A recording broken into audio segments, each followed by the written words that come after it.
Hey, Tekken community, it's been a while. I have not been making any content for this game for the better part of at least 10 months. We haven't had any Manji tournaments. You haven't seen me on Twitch. You haven't seen me anywhere outside of Twitter being very angry for the last 10 months. Maybe even longer than that, actually. Um, but finally, based off what we saw in that Tekken talk, it's finally gotten to the point where I felt compelled to get on camera. And here I am, just wearing a jersey, got some pajama pants on, eating some dinner. And so this is a very half-assed video, and yet despite that, there's more effort put into this video right now than Bandai Namco has done listening to the community. They put zero effort into doing that whatsoever. And of course, there are other creators going around right now already showing you footage of all the ridiculous buffs. You know, Zafina's mid that's safe from half screen, or the new improved Jaguar mix-ups, the running stance from King, the homing giant swing, the chip damage on throw breaks, which is just, what are they thinking? More Asuka, Unga Bunga bullshit, the new extensions for Reina, heat smashes no longer being heat smashes and just you're able to throw them out, these super powerful moves. So many changes that are just so brain dead and so against what everyone's been asking for.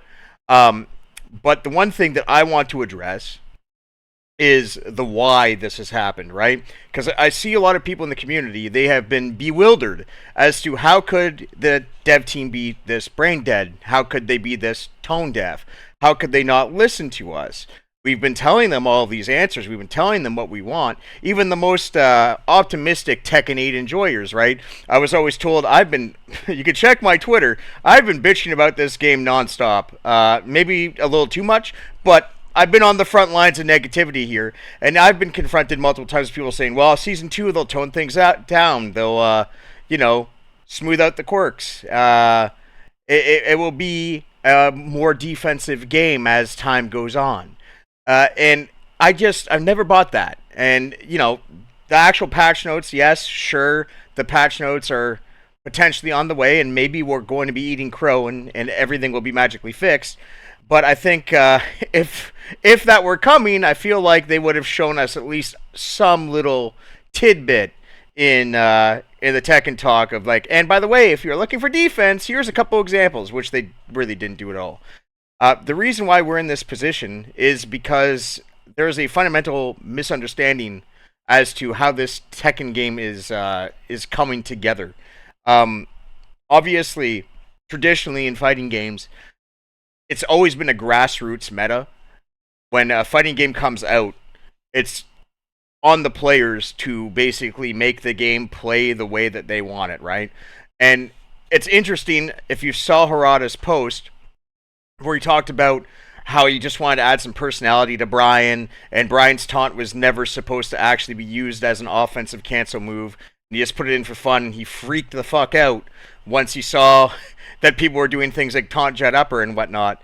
It gives you some insight, actually, that in fighting games, how the game plays, how the players develop a meta, is almost never how the developers see it. When they're making the game, he had no foresight how key charge would be used when he coded it in 8 hours. He had no foresight as to how that taunt from Brian would be used for the next 25 years, right? And we can go even further back than that with Street Fighter. When people were putting combos together, that was an unintended bug. You weren't supposed to be able to do attack into another attack, right? Players discovered it. They created a meta around it. All unintentional bugs that became essentially features that make up fighting games. But with Tekken 8, the team seems to be blissfully ignorant of this, or maybe they're in open defiance of it.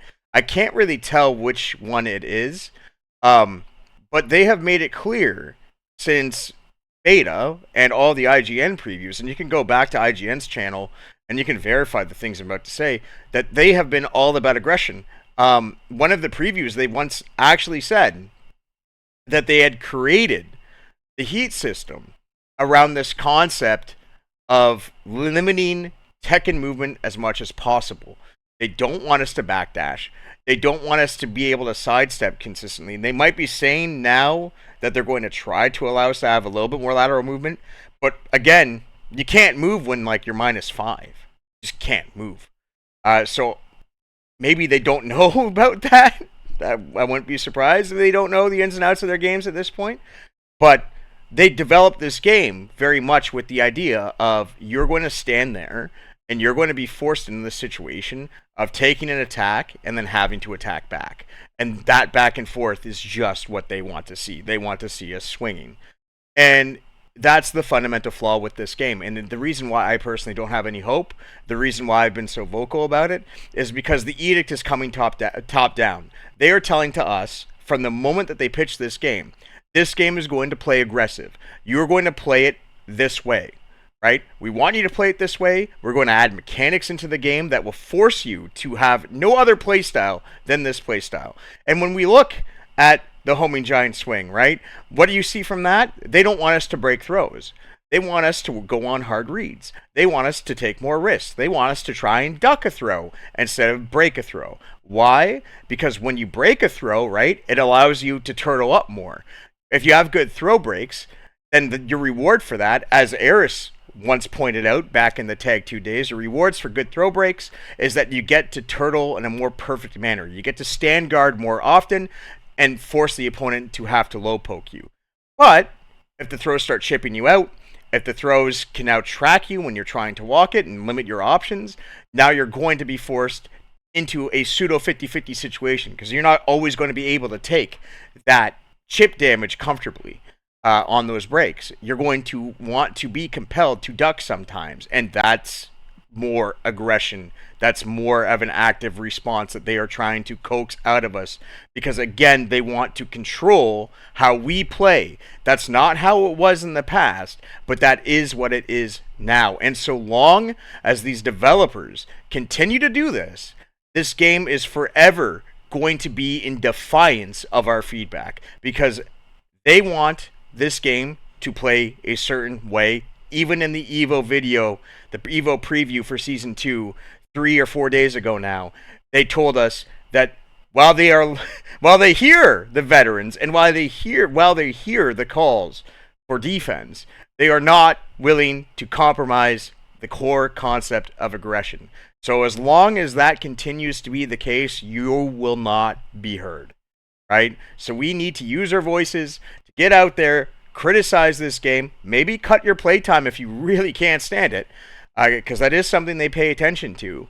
But you have to be in open defiance if you don't like where this game is going, because as long as you continue to just play, and as long as we continue to, say, well, we don't like the way the game plays, but we'll play it anyway, they've made it clear now at this point that they won't compromise. They will go further. They'll push us further and further and further and further.